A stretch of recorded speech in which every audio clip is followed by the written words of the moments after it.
कथा आती है कि सूरसेन राजा के पुत्र वसुदेव जी हुए और सूरसेन की 2 पत्नियां, क्योंकि अब दशम स्कंद के हम लोग पूर्वार्ध में है, इसलिए पात्र का आप लोग अपने दिमाग में सेव कर लीजिएगा, क्योंकि इन्हीं पर अब कथा अंतिम दिन तक चलेगी। सूरसेन जी के जो पुत्र वसुदेव है, उनकी 2 पत्नी देवकी और रोहिणी। देवकी के गर्भ से ही कृष्ण जी का जन्म हुआ और रोहिणी से बलिराम जी का। और उग्रसेन राजा के एक पुत्र हुए कंस। कंस की बहन जो थी वो देवकी थी। इतना कंस अपने बहन से प्यार करता था, दुलार करता था कि वो इतना राजा होते हुए भी स्वयं अपनी बहन के रथ को हाँकने के लिए जब विवाह हो गया तो बहन को पहुंचाने के लिए चल दिया। उस रथ पर किसको बैठाया? अपने जीजा देवकी, बहन देवकी और जीजा वसुदेव जी को, और स्वयं सारथी बन गया, रथ हाँकने वाला बन गया। जी वही वो रथ लेकर के विवाह के बाद चलता है तो आकाशवाणी होती है कि हे राजन, जिसको तुम लेकर के जा रहे हो इन्हीं के गर्भ से 8वां जो पुत्र होगा वही तुम्हारी मृत्यु का कारण बनेगा और वही तुमको मारेगा। ये रथ को रोक लेता है और इस आकाशवाणी पर सोचने लगता है कि आकाशवाणी ने क्यों कहा, क्या कहा। तब ध्यान देता है इसके गर्भ से जो 8वां पुत्र होगा वही हमको मारेगा। वही रथ लेकर के और तलवार लेकर के कहता है कि ये रहेगी तब ना 8वां गर्भ आएगा, हम इन दोनों को मार देते हैं। वसुदेव जी बड़े फेरे में पड़ जाते हैं, कारण कि दुष्ट यदि मजबूत हो तो उसके सामने भेद नीति देखी जाती है और उपयोग किया जाता है। उन्होंने सोचा कि ये मेरी पत्नी है और यदि मैं इससे लड़ूंगा और पत्नी की रक्षा नहीं कर पाऊंगा तो पति कहलाने का अधिकारी नहीं हूं, और यदि लड़ता हूं तो ये आत्महत्या होगी, ये मुझे मार देगा। और बड़े फेरे में पड़ जाते हैं वसुदेव जी, क्योंकि वो बलशाली था। कंस कहते हैं ये भैया कंस, इनके 8वें गर्भ से आपको मतलब है, 8वें गर्भ जो होगा वो 8वें लड़के को मैं तुमको दे दूंगा, तुम जो समझ में आए करना। क्योंकि इधर पृथ्वी रोती हुई गई है भगवान नारायण के पास कि हमारे ऊपर अत्याचार हो रहा है, गौ के रूप में गई है, गाय काटी जा रही है, मैं पाप के को बर्दाश्त नहीं कर पाऊंगी। भगवान ने कहा कि मैं बहुत जल्द जन्म लेने वाला हूं, और सभी संत रीति महात्मा को आदेश दे दिया कि गौ बछड़ा इत्यादि बन करके तुम लोग गोकुल जाओ, वहां पर मैं आ रहा हूं और वहीं पर जन्म लेकर के और बहुत से दुष्टों को संहार मैं करूंगा। और सभी लोग जितने भी ग्वाल बाल गोपी आप देख रहे हैं सभी पहले जन्माने के भगवान के आदेश से आए हैं, सभी ऋषि संत महात्मा है, ऋषि सब संत महात्मा है। सभी संत महात्मा आकर के पहले अपना जन्म ले लिए, कोई गोपी बन गया, कोई गाय, कोई बछड़ा, कि भगवान का मैं लीला का दर्शन करूंगा। और लीला का दर्शन करने के लिए सभी लोग आ गए।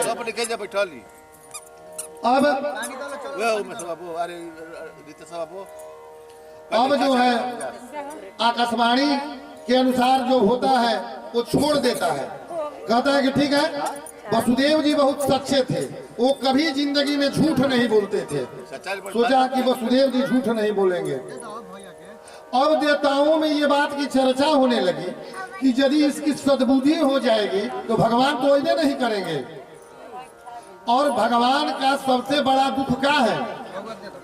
बाल हत्या। जो लोग गर्भ में मार रहे हैं ये सबसे बड़ा पाप, 8 गुना पाप हो जाता है। और पापों से। तो देवताओं ने सोचा कि यदि बाल हत्या नहीं करेगा तो भगवान आएंगे नहीं, और जब आएंगे नहीं तो इनको मारेंगे नहीं। तब नारद जी को देवताओं ने भेजा, और नारद जी जाकर के कंस से कहते हैं, हे कंस, अरे तू कितना सीधा और भोला है, यही भेद नीति है। अनुचित बात को घुमा फिरा करके उचित साबित कर देना भेद बुद्धि है। अब ये जाकर के कहने लगे नारद जी कि ऐ कंस, तू बहुत सीधा और भोला भाला है। यदि एक चिन्ह खींच दिए, कहे कि इधर से गिनोगे तो ये 8वां होगा, यही भेद बुद्धि है, और इधर से गिनोगे तो ये 8वां पड़ेगा। तो आकाशवाणी ये नहीं कहा है कि पहला वाला से 8वां, ये 8वां वाला से पहला। यदि इधर से 8वें से गिनोगे तो पहला वाला 8वां हो जाएगा, और इधर से गिनोगे तो ये 8वां हो जाएगा। कहता कि हाँ नारद जी, आप तो ठीक कह रहे हैं, तब क्या करना चाहिए? तो नारद जी कहते हैं कि यदि मैं कह दूंगा कि तुम इसको मारो काटो तो इसका पाप मुझे लग जाएगा। नारद जी कहते हैं, हे राजन, हे राजा कंस, जो तुमको समझ में आओ सो करो, और नारायण नारायण कह करके चल देते हैं। विपत्ति इतनी बढ़ गई है कि सभी लोग रो रहे हैं। इनके एक आशा ये भी थी कि इन्हीं के माध्यम से कोई आकर के हम लोग का उद्धार करेगा। ये भी वही है, इनकी भी सद्बुद्धि कंस को न हो जाए। कंस इन दोनों को जेल में डाल देता है। जेल में डाल करके पहला बच्चा होता है बेड़ी ओड़ियों से जकड़ देता है। पहला बच्चा होता है, द्वारपाल जाकर के कहते हैं कि हे राजन, देवकी और वसुदेव जी को पुत्र हुआ है। वो आता है और एक सीला है पत्थर, उस पर बच्चे को पटक करके और मार देता है,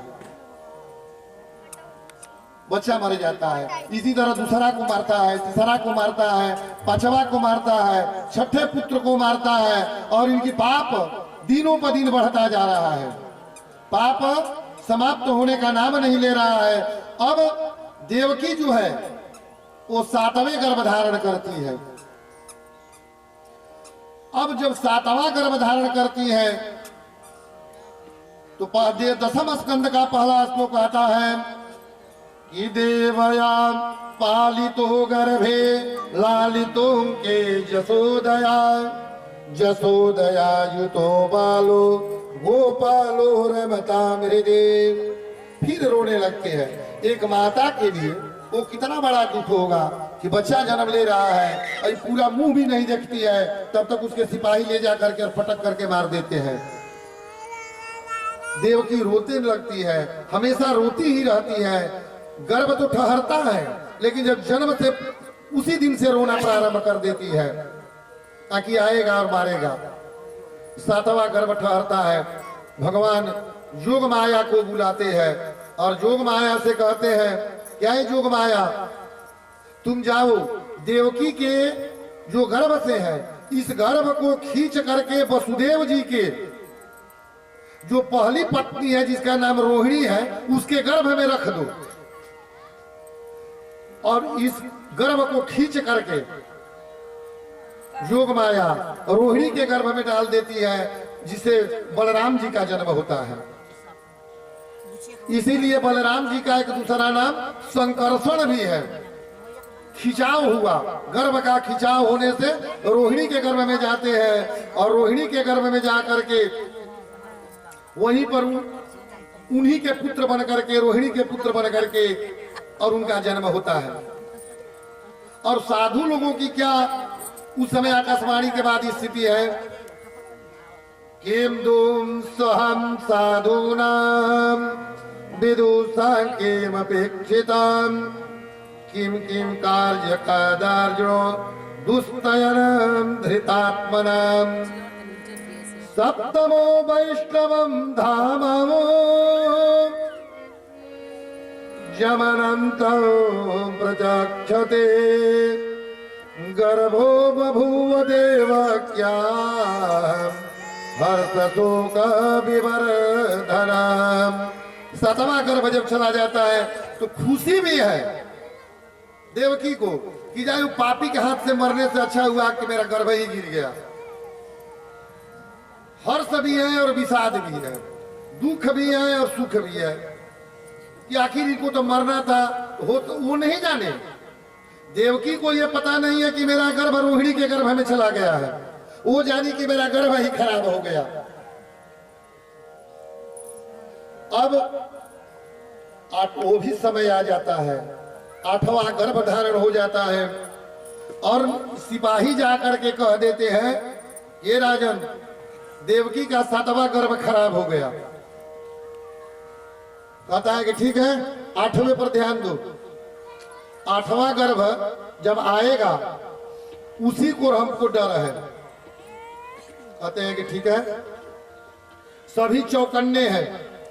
और एक बात आप तुलनात्मक दृष्टि से सोचिए, ईर्ष्या जो होती है वो अपने से नजदीक वालों से उत्पन्न होती है, ईर्ष्या बहुत दूर वालों से कभी नहीं उत्पन्न होगी। यदि हमारे देहात पड़ोसी का लड़का कलेक्टर बन जाए तो हमको ईर्ष्या होगी, लेकिन वही जाकर के बंगाल का कोई बनेगा तो हमको कोई चिंता नहीं है। ईर्ष्या अपने से नजदीक वालों से उत्पन्न होती है। यदि ईर्ष्या आपसे हमको हो रही है तो ये समझिए कि हम आपके बहुत नजदीक है, तभी ईर्ष्या उत्पन्न होती है, क्योंकि ईर्ष्या दूर वालों से उत्पन्न नहीं होती है। यदि हमारे घर का कोई लड़का बहुत बढ़िया गायक बन जाए तो बगल वालों को ईर्ष्या होगी, बहुत दूर वालों को कोई मतलब नहीं है। ईर्ष्या अपने से नजदीक वालों से उत्पन्न होती है। भगवान रामावतार अष्टमी में लिए, नवमी में लिए तो अष्टमी को कष्ट हुआ, एकादशी पूर्णवासी को अमावस्या को कोई दिक्कतें नहीं है। अष्टमी ने जाकर के भगवान से कहा कि प्रभु ऐसी कौन सी गलती हमसे हो गई थी कि आपने अष्टमी में जन्म लेकर के नवमी में क्यों गए। पंचमी चौथ को कोई चिंता नहीं है, अष्टमी को चिंता हो गई। भगवान ने कहा कि अगला अवतार अष्टमी में धारण करूंगा। फिर चैत्र महीना में चारों तरफ सुगंध रहता है, फूल भी हरे भरे हो जाते हैं, पेड़ों में मंजरी लग जाती है, उससे भी सुगंध आती है, त्रिविध बयार बहती है। तो सबसे कष्ट वर्षा को होने लगा कि प्रभु भादों को, इस बसंत को पैदा करने वाला मैं हूं। भादो महीना ने कहा यदि मैं नहीं बरसूंगा तो सब सूख जाएंगे। तुम बसंत को मैंने पैदा किया, फूल को मैंने सींचा, वृक्ष पर मैंने वर्षा बन करके और उनको पटवन किया, खेतों को मैंने सिंचित किया, तो आप उनमें चले गए, लेकिन हमको अपने आप अपमानित क्यों किया। तो भगवान ने कहा कि अगला आप ही के महीना में जन्म लूंगा। भगवान रामावतार मुख्य नक्षत्र में ले रहे हैं, तो अश्विनी रोहिणी, अश्विनी और रेवती को कोई चिंता नहीं है। मुख्य नक्षत्र के बगल में जब रोहिणी नक्षत्र को सबसे बड़ा कष्ट हो गया, 27 को नक्षत्र है, 28वां अभिजीत आ जाता है। तो अभिजीत तो रोज आता है 11:30 से 12:30 में लगभग। तो इनको कष्ट होने लगा जो बगल में नक्षत्र है। तो भगवान ने कहा कि अरे अगला जन्म मैं तुम में ही लूंगा। इसलिए ईर्ष्या जो होती है वो अपने से नजदीक वालों से उत्पन्न होती है। ईर्ष्या यदि किसी से आपके मन में आ जाए, उनसे हमारी ईर्ष्या है, तो समझना कि वो सबसे मेरा बड़ा नजदीकी है, तभी ईर्ष्या हुई। ईर्ष्या दूर वालों से उत्पन्न नहीं होती है। भादों का महीना आ गया, देवकी गर्भ में है और भगवान ने जो जो वादा किया था नक्षत्रों से, महीनों से, वो सब संजोग जुटने लगा। और इधर कंस की व्याकुलता भी बढ़ रही है। एक शिष्य ने अपने गुरुजी से पूछा कि गुरुजी ये बताइए आखिर भगवान को पाने की किस प्रकार की लिप्सा रहनी चाहिए। और रावण और कंस जैसे अत्याचारी को भगवान ने क्यों दर्शन कैसे क्यों दिया? तो गुरु जी ने कहा कि कल बताऊंगा। कल तालाब में स्नान कराने के लिए ले गए और अपने शिष्य का गर्दन पकड़ करके पानी में एक सेकंड के लिए डुबा दिए। उधर से बहुत व्याकुलता बस निकला। तो गुरु जी ने कहा कि इसी प्रकार की व्याकुलता भगवान को प्राप्त करने के लिए चाहिए। सोते वक्त, हंसते वक्त, रोते वक्त, खाते वक्त, नहाते वक्त हमेशा यदि भगवान को आप ध्यान करिएगा तब आपको प्रभु का प्राप्ति होगा। जैसे कंस कर रहा है, वो मारने के लिए ही कर रहा है, लेकिन कर तो रहा है कि 8वां गर्भ कब आ जाएगा। सोता है तभी सोचता है, उठता है तभी सोचता है, खाना खाता है तभी सोचता है कि 8वां गर्भ कब आ जाए। वो भी इंतजार कर रहा था 8वें गर्भ का, और देवता लोग भी कर रहे थे 8वें गर्भ का। वो समय आ गया, भादु महीना आ गया, बुधवार आ गया, रोहिणी नक्षत्र आ गया, मेघ गर्जन कर रहे हैं, मेघ की गर्जना चल रही है और भगवान उस कारागार में भगवान ने अवतार ले लिया। बोले कृष्ण भगवान की जय।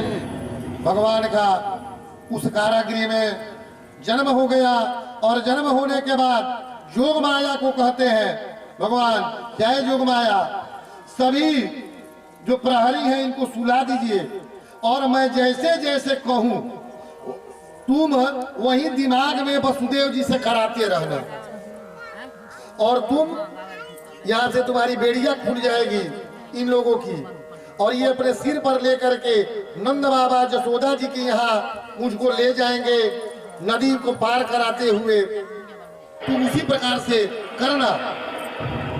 वो चल देते हैं। अब इधर जोगमाया भी वहां पर आ जाती है। दिन के राम 12 बजे जन्म लिए हैं तो रात्रि के 12 बजे कृष्ण जन्म लेंगे, क्योंकि सूर्य वंश में राम जन्म लिए हैं तो सूर्य सबसे ज्यादा तपता है 12 बजे दिन में। उनकी चमक जो है सबसे ज्यादा दिन में 12 बजे। और भगवान कृष्ण चंद्रवंश में जन्म लिए हैं क्योंकि चंद्रवंशी है और राम सूर्यवंशी है।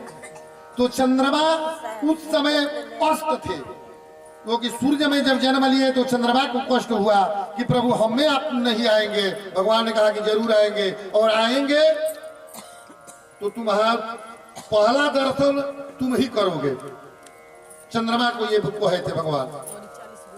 सभी संजोग जुट गया था।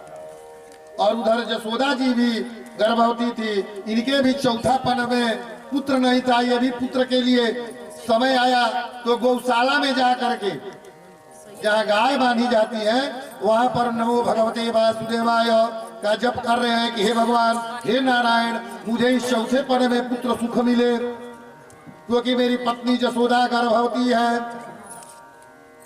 आजे काल गर्भ से बच्चा होने वाला है, पुत्र ही हो। और गौशाला में जा करके वो तप कर रहे हैं, जप कर रहे हैं। रात्रि की बेला है, सभी नगर वाले सोए हुए हैं।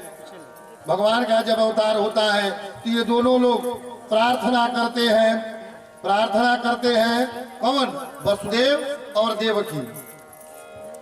तमद्भूतं बालकाम्बुजक्षणं चतुर्भुजं शङ्खगदाधमूर्धजाम्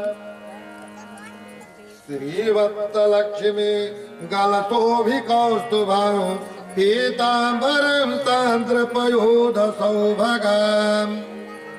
चतुर्भुज रूप में, हाथ में चक्र, गदा, पद्म, कौस्तुभ मणि इत्यादि धारण करके जेल में प्रकाश हो जाता है। उस जेल में जब ये आते हैं तो देवकी और वसुदेव जी दर्शन देते हैं और कहते हैं जब इतनी कष्ट कोई बर्दाश्त करता है तब तो प्रभु के दर्शन पाता है। किसी का एक बेटा मर जाए तो लोग मंदिर जाना छोड़ देते हैं कि इस भगवान में क्या रखा है, इनके चलते मेरा बेटा मर गया। और जिसके 7-7 पुत्र मर गए हो, जब इतना धीर थीर हो रहा वसुदेव जी और देवकी जी रही, तब जाकर के भगवान नारायण ने दर्शन दिया चतुर्भुज स्वरूप में। इनके स्वरूप को देख करके प्रार्थना करने लगते हैं कि सतंख चक्रं सकिरीट कुंडलं सपीत वस्त्रं सरसेरुहे क्षणं सहारवक्ष स्थलकौस्तुभं श्रियं नमामि विष्णुं शिरसा चतुर्भुजा। प्रार्थना करते हैं और कहते हैं भगवान कि वसुदेव जी, जैसे जैसे आपके दिमाग में जोग माया बताए उसी प्रकार से आप करते रहिए। जोग माया ने कहा कि वसुदेव जी, आपकी बेड़िया खुल गई है, बगल में एक सूप पड़ा हुआ है, उस सूप में हमको आप उठाइए और उठा करके आप ले चलिए नंद बाबा के यहाँ। वहां हमको सुला करके और वहां से एक लड़की मिलेगी, वहां जन्म हुआ है, उसको लेकर के तुम जेल में चले आना। वसुदेव जी उसी प्रकार से करते हैं। उनको कुछ याद वाद नहीं है, लेकिन सूप में लेकर के भगवान के अनूप रूप सूप में लेकर के और चल देते हैं। वहां का व्यवस्था कैसा है? तो दादुर जो मेढक है वो टर टर की आवाज कर रहे हैं, बादल बरस रहे हैं। भगवान ने सोचा आखिर, और इधर शेषनाग उनके ऊपर छत्र के हमारे प्रभु के ऊपर वर्षा का जल न पड़े, उधर से फन निकाल करके बैठे हैं। जमुना जी, बरसात का मौसम है, जमुना जी अपने चरम सीमा पर है। जब ये लेकर के चलते हैं तो जमुना जी और बढ़ना प्रारंभ करती है, क्योंकि जमुना के उस पार नंद बाबा है और इस पार कंस का साम्राज्य है, जहां पर वो जेल में है। अब जो है लेकर जब जमुना जी इतना दूर आई और उसी जमुना जी से भगवान कृष्ण का विवाह भी होगा। जमुना जी ने सोचा, विद्वान कहते हैं कि आज मेरे प्रियतम जा रहे हैं इस रास्ते से और मेरे प्रियतम का मैं मुख न देखूं, ऐसा कैसे हो सकता है? तो भगवान के मुख को देखने के लिए जमुना जी और ऊपर आ रही है। और ज्यों ही जमुना जी आती है तो भगवान ने कहा कि शर्म नहीं आती है? अपने ससुर के दाढ़ी के यहाँ पहुंच गई, घर जाकर क्या करोगी? अभी तो विवाह नहीं हुआ, तब तक ससुर के दाढ़ी तक पहुंच गई। तो भगवान ने चरण से प्रहार किया और जमुना जी फिर शिथिल हो गई, नीचे चली गई।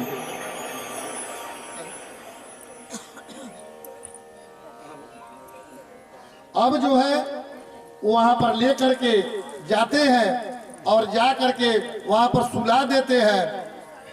सुला करके उधर से लेकर के चले आते हैं। एक लड़की जसोदा जी का जन्म हुआ। जसोदा भी निंद्रावस्था में, सब ये जोग माया करा रही है, किसी को ज्ञान ही कुछ नहीं हो रहा है। जो उधर से कन्या को लेकर के आते हैं और कन्या को लेकर के जो ही वसुदेव जी उसी तरह जेल में आ जाते हैं। बेड़िया उड़िया सब लग जाती है, पहरेदार सब जाग जाते हैं। जब लड़की के रुदन की आवाज होती है, जब रुदन की आवाज होती है, जैसे बच्चा जन्म लेता है जिस प्रकार से रोता है, उस रुदन की आवाज को सुन करके द्वारपाल दौड़ करके जाते हैं कि महाराज एक लड़की का जन्म हुआ है। कंस आता है, लेकिन ये सोचता है कि आकाशवाणी ने तो लड़का कहा था, ये लड़की कहां से?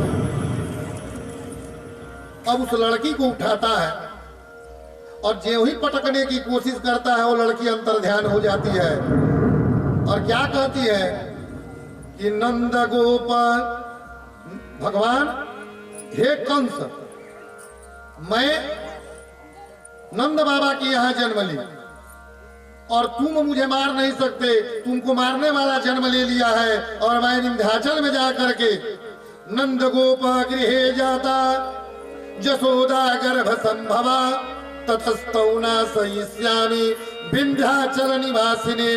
मैं विंध्याचल में जाकर के अष्टभुजी रूप में वहां पर भक्तों का कल्याण करूंगी। तू मुझे क्या मारेगा? तुमको मारने वाला तो जन्म ले लिया। और वहां की उस समय की क्या व्यवस्था है उस समय की व्यवस्था के बारे में एक कवि का सोहर के रूप में आता है, क्योंकि कथा, क्योंकि कृष्ण जी के जन्म का सोहर जेल में तो होगा नहीं।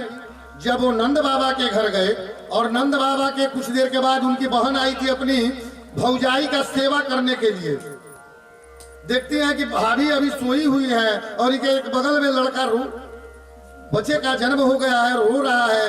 दौड़ करके देखती है, पूरा भैया के पास जाती है और नंद बाबा से कहती है कि भैया, अरे भाभी को पुत्र हुआ है, मेरा भतीजा हुआ है। नंद बाबा जो जो खबर दे रहा है सबको अपने गले का माला जो है वो दे दे करके उनका स्वागत कर रहे हैं। और स्वागत के साथ वहां का क्या व्यवस्था है, सभी लोग खुशी मना रहे हैं। और दोनों अवतारों में आपको एक बात समान मिलेगा कि रामावतार में भी खुशी नवमी तिथि को मनाई गई, क्योंकि दिने में जन्म हुआ था, और कृष्णावतार में भी खुशी नवमी को ही मनाई जाती है, क्योंकि 12 बजे रात में जन्म हुआ तो वह उस समय गायक कहाँ होंगे। अरे जब नंद बाबा के घर में गए तब न लोगों ने आकर के सोहर वगैरह गाया